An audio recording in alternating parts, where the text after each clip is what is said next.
ప్రభువైన యేసుక్రీస్తు నామములో మీ అందరికీ వందనాలు. Praise the Lord. ఈ ఉదయకాల సమయంలో దేవుని యొక్క వాక్యాన్ని చదువుకుందాం. 2 సమూయేలు 12వ అధ్యాయము 13వ వచనం.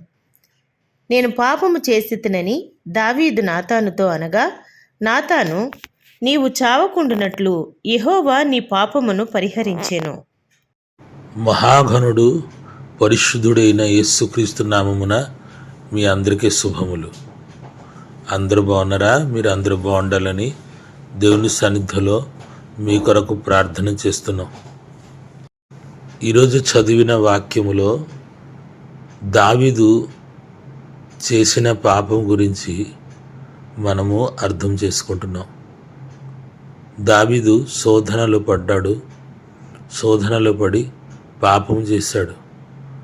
ఆ పాపము కూడా ఎవరికి తెలియకుండా, ఎవరికి చెప్పకుండా దాయడానికి ప్రయత్నం చేశాడు. కానీ దేవుడు నాతాను ప్రవక్తతో అన్ని విషయాలు బయలుపరిచి దావీదు దగ్గరికి పంపించినట్లుగా ఇక్కడ చూస్తున్నాం. నాతాను ప్రవక్త వచ్చి ఉపమాన రీతిగా దావీదుకు పాపమును బయలుపరుస్తాడు.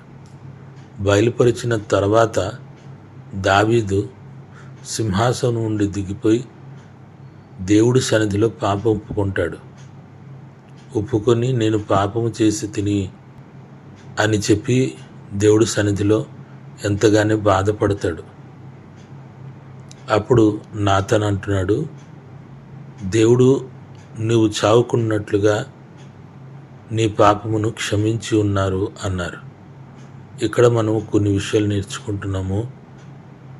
మనుషులైన మనము శోధనలో పడిపోయి ఎప్పుడైనా పాపం చేసిన ఎడల మనం ఎలాగుంటున్నామో ఒకసారి గమనించుదాం. అది పాత నిబంధన గ్రంథము విషయం ఇది. కానీ మనము యేసుక్రీస్తు రక్తములో కడగబడిన బిడ్డలుగా ఉన్నాము. వాక్యము తెలిసిన వారుగా ఉన్నాము. మనము శోధనను ఎలాగ దాటాలి అది కూడా మనం నేర్చుకున్నాము. యేసు రక్తం ద్వారా మనము నడుస్తున్నాము గనుక, విశ్వాసము ద్వారా నడుస్తున్నాము గనుక, వాక్యమును అనుసరించి నడుస్తున్నాము గనుక సాతాను శక్తులను జయించుటకు మనము శక్తి కలిగిన వారుగా ఉన్నాం. అందుకు మనం పడిపోకుండా ఎల్లప్పుడూ పరిశుద్ధంగా జీవించాలి అని ప్రభు ఇక్కడ సెలవిస్తున్నారు. అయితే మనము ఏ చిన్న తప్పులు చేసినా, మాట ద్వారా అయినను, చూపు ద్వారా అయినను, వినికిడి ద్వారా అయినను, లేక మన ప్రవర్తనలో, లేక మన తలంపు ద్వారా అయినను చిన్న తప్పు జరిగిన ఎడల మన క్షమాపణ అడగాలి కదా, మన పశ్చాత్తాపడాలి కదా. పశ్చాత్తాపడి ఎల్లప్పుడూ పరిశుద్ధంగా జీవించాలి. ఇక్కడ దావీదు ఒక మహారాజు. దావీదు శక్తి కలిగిన వాడు. దావీదు అధికారము కలిగిన వాడు. ఆనాడు రాజులు ప్రవక్తల మీద, అలాగే యాజకుల మీద దాడి చేసి వారిని చంపిన దాఖలాలు ఉన్నాయి. కానీ ఇక్కడ దావీదు అలాగ చేయలేదు. నువ్వు పాపం చేసావు, ఆ వ్యక్తి నువ్వే అని చెప్పినప్పుడు పశ్చాత్తాపడ్డాడు. చూడండి, దావీదు పాపం చేశాడు నిజమే.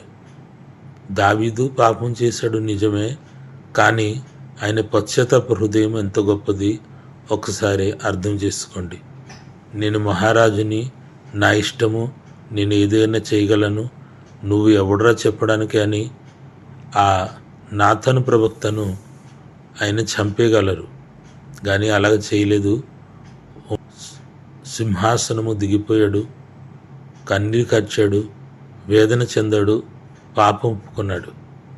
మనము కూడా ప్రతి దోషమును పాపము చేసి ఉన్నామని తెలుసుకుని దేవుడి సన్నిధిలో పశ్చాత్తాపడి క్షమాపణ అడిగే స్థితి ఉండాలి. దావీదును క్షమించిన దేవుడు మనలను కూడా క్షమించి నడిపిస్తాడు. అయితే మన నూతన నిబంధనలు ఉన్నాము గనుక మనం పడిపోకుండా ఎల్లప్పుడూ పరిశుద్ధంగా జీవించాలని యేసు రక్తము, యేసు వాక్యమును అనుసరించి నడవాలని ప్రభు పేరిట మనవి చేస్తున్నాను. ప్రార్థన చేద్దామా? మహిమగల తండ్రి, ఈ మంచి సమయం కొరకు నిన్ను స్తుతిస్తున్నాం. ప్రభువా, మేము ఏ తప్పు చేసినా ఎల్లప్పుడూ నీ సన్నిధిలో పాపం ఒప్పుకొని విడిచిపెట్టి పరిశుద్ధంగా జీవించుటకు సహాయం చేయనని అడుగుచున్నాం. నీ బిడ్డలు ఎంతమంది ఈ ప్రార్థనలు ఏకీవించారు? అందరూ కూడా పరిశుద్ధంగా బ్రతిక జీవితం దయచేయండి. వారు చేస్తున్న పనిలో అన్ని విషయంలో కూడా మీరు సహాయం చేసి బలపరచండి. మా ప్రార్థన విన్నందుకు స్తోత్రము చెల్లించి యేసు పుణ్యనామములో అడుగుచున్నాము తండ్రి, ఆమేన్. దేవుడు మిమ్ములను దీవించి ఆశీర్వదించును గాక.